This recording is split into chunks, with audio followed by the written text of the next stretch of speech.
పశ్చిమాసియా ఉద్రిక్తతల కారణంగా చమురు సరఫరా ఆగిపోతుందన్న ఊహాగానాలతో తిరుపతిలో వాహనదారులు ఆందోళనకు గురవుతున్నారు. సోషల్ మీడియాలో వస్తున్న వదంతుల కారణంగా పెట్రోల్ బంకుల వద్ద వాహనదారులు పెద్ద ఎత్తున క్యూలు కడుతున్నారు. వాహనదారులకు ఎలాంటి ఇబ్బందులు లేకుండా అవసరమైన ఇంధనాన్ని సరఫరా చేస్తున్నట్లుగా పెట్రోల్ బంకు యజమానులు చెబుతున్నారు. ఇక దీనిపై మరింత సమాచారం తిరుపతి నుంచి మా ప్రతినిధి నారాయణ రెడ్డి అందిస్తారు. పశ్చిమాసియాలో నెలకొన్న యుద్ధ వాతావరణం ప్రస్తుతం ప్రపంచ దేశాలపై ప్రభావం చూపిస్తోంది.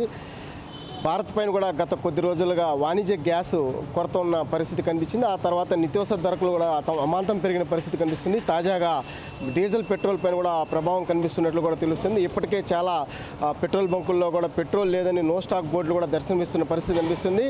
గత కొద్ది రోజులుగా ఈ యొక్క ఇరాన్, ఇజ్రాయెల్, అమెరికా యుద్ధ వాతావరణ నేపథ్యంలోనే హర్ముజ్ జనసంధి మూతపడ్డ కారణంగానే ముడి సరుకు అదేవిధంగా ఏదైతే యొక్క గ్యాస్ నిక్షేపాలు ఏవైతే ఉన్నాయో వాటిని దిగుబడి చేసుకునే పరిస్థితి లేకపోవడంతోనే ఈ యొక్క వాణిజ్య గ్యాసు అదేవిధంగా ఈ యొక్క చమురు ముడి సరుకు కూడా పెద్ద ఎత్తున డిమాండ్ ఏర్పడంతో ఈ యొక్క డీజిల్ పెట్రోల్ కూడా కొంత కొరత ఏర్పడినట్లు కూడా తెలుస్తుంది. ప్రస్తుతం మనం తిరుపతిలోని మహతి కళాక్షేత్రంకి ఎదురుగా ఉన్న పెట్రోల్ బంక్ వద్ద మనం ఉన్నాం. ఇక్కడ గతం కంటే ఇప్పుడు ప్రస్తుతం ఎక్కువగా కూడా ఈ యొక్క వాహనదారులు కూడా ఇక్కడ పెద్ద సంఖ్యలో తరలి వచ్చే పెట్రోల్ కూడా పట్టుకునే పరిస్థితి కనిపిస్తుంది.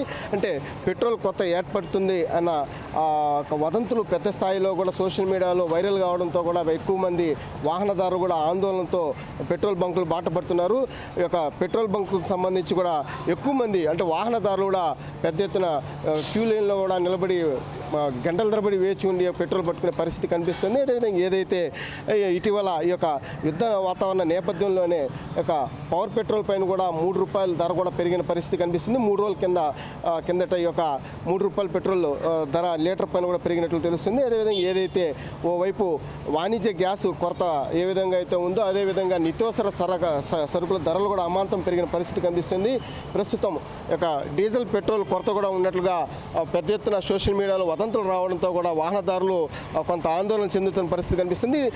సాధారణ పరిస్థితుల్లో అయితే 1 లీటరు లేదంటే 2 లీటర్లు పట్టుకునే వాహనదారులు కూడా ప్రస్తుతం ఈ యొక్క ఆందోళనకరమైన పరిస్థితి నేపథ్యంలోనే ఫుల్ ట్యాంక్ చేసుకునే పరిస్థితి కనిపిస్తుంది. ఈ కారణంగా కూడా కొంత ఈ యొక్క పెట్రోల్ డీజిల్ కూడా కొరత ఏర్పడినట్టు తెలుస్తుంది. అయితే గతంలో కూడా ఏదైతే ఈ యొక్క పెట్రోల్ బంకులకు చమురు కంపెనీలు కూడా కొంత క్రెడిట్ ఇచ్చే పరిస్థితి ఉండేది. ఇప్పుడు తాజాగా ఆ యొక్క క్రెడిట్ని ఎత్తివేసి పూర్తి స్థాయిలో నగదును చెల్లించి అడ్వాన్స్ పేమెంట్లు చేస్తేనే ఆ యొక్క డీజిల్ పెట్రోల్ కూడా పంపిస్తామని చెప్పడం కారణంగానే కూడా ఈ యొక్క పెట్రోల్ డీజిల్ కొరత కూడా ఏర్పడినట్టు కూడా తెలుస్తుంది.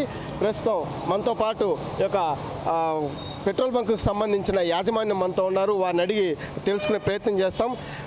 సార్ చెప్పండి, అంటే డీజిల్ పెట్రోల్ కొరత ఏర్పడింది, నో స్టాక్ బోర్డులు కూడా దర్శనమిస్తున్నాయి. ఈ కారణంగానే పెద్ద ఎత్తున వాహనదారులు కూడా ఆందోళన చెందుతున్నారని చెప్పి పెద్ద ఎత్తున వదంతులు వస్తున్నాయి. అది ఎంతవరకు నిజము?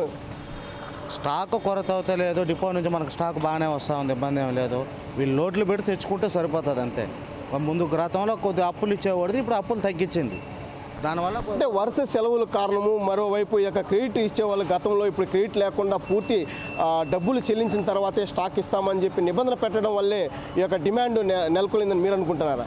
అలా ఏమీ లేదు, కానీ వాళ్ళ డబ్బులు వాళ్ళు పెట్టి వ్యాపారం చేసుకోవాలి. స్టాక్ అయితే వస్తూ ఉంది, ఇబ్బంది ఏం లేదు, సఫిషియెంట్గానే వస్తూ ఉంది. గతంలో 1 లీటర్ 2 లీటర్ పట్టుకునే వాళ్ళు ఇప్పుడు ఫుల్ ట్యాంక్ చేసుకునే పరిస్థితి వల్ల కూడా కృత్రిమంగా కూడా ఈ యొక్క డిమాండ్ ఏర్పడుతుంది.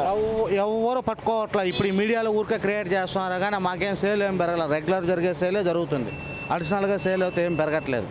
అన్ని దగ్గర స్టాక్ ఉంది, ఎక్కడ నో స్టాక్ అయితే ఇబ్బంది ఏం లేదు, పుష్కలంగా ఉంది. అంటే ఇదంతా పూర్తిగా సోషల్ మీడియా వైరల్ కారణంగానే ఇది అవుతుందా, లేకపోతే ఏ కారణంతో అనుకుంటాను? అంటే యుద్ధ వాతావరణ నేపథ్యంలోనే యొక్క డీజిల్ పెట్రోల్ కొరత ఉన్నది వాస్తవం కాదా?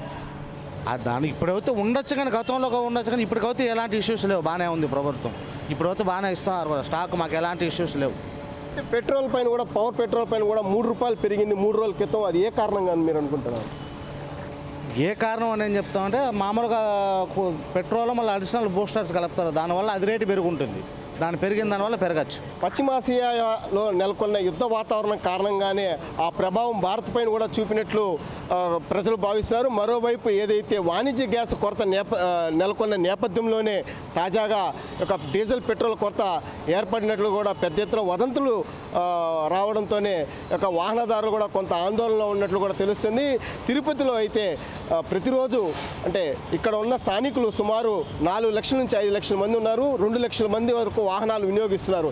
అదేవిధంగా ఆటోలు, షేర్ ఆటోలు కానీ అలాగే ఒక ట్రాన్స్పోర్ట్ ఆటోలు కూడా సుమారు 40,000 వరకు ఆటోలు ఉన్నాయి. అదేవిధంగా దేశం నలుమూల నుంచి శ్రీవారి దర్శనార్థం తిరుపతికి ప్రయాణికులు పెద్ద సంఖ్యలో యాత్రికులు కూడా వస్తుంటారు. ఈ కారణంగా కూడా కొంతవరకు ఈ యొక్క ఎల్పిజి గ్యాసులు అయితేనేమి కొన్ని గ్యాస్ ఫిల్లింగ్ స్టేషన్లో కూడా కొంత గ్యాస్ కొరత ఉండడం వల్ల కూడా ఆటో డ్రైవర్ కూడా కొంత ఇబ్బంది పడుతున్న పరిస్థితి కనిపిస్తుంది. మొత్తం మీద తిరుపతిలో అయితే ఆ యొక్క డీజిల్ పెట్రోల్కి కొరత లేనట్లుగా కూడా తెలుస్తుంది. అయితే ఈ యొక్క సోషల్ మీడియా వేదికగా కొన్ని వదంతులు రావడంతోనే ఒక వాహనదారులు కొంత ఆందోళన చెందుతున్నారని, ప్రభుత్వం కూడా పూర్తిగా అలాంటి ఇబ్బందులు కలగకుండా ఉండే విధంగా కూడా వినియోగదారులకు, వాహనదారులకు అవసరమైన పెట్రోల్ కూడా సరఫరా చేసే విధంగా కూడా చర్యలు చేపడుతున్నట్లు ఇక పెట్రోల్ బంక్ యాజమాన్యాలు కూడా చెప్తున్నాయి. కెమెరామెన్ రమణతో నారాయణ రాజు న్యూస్ తిరుపతి.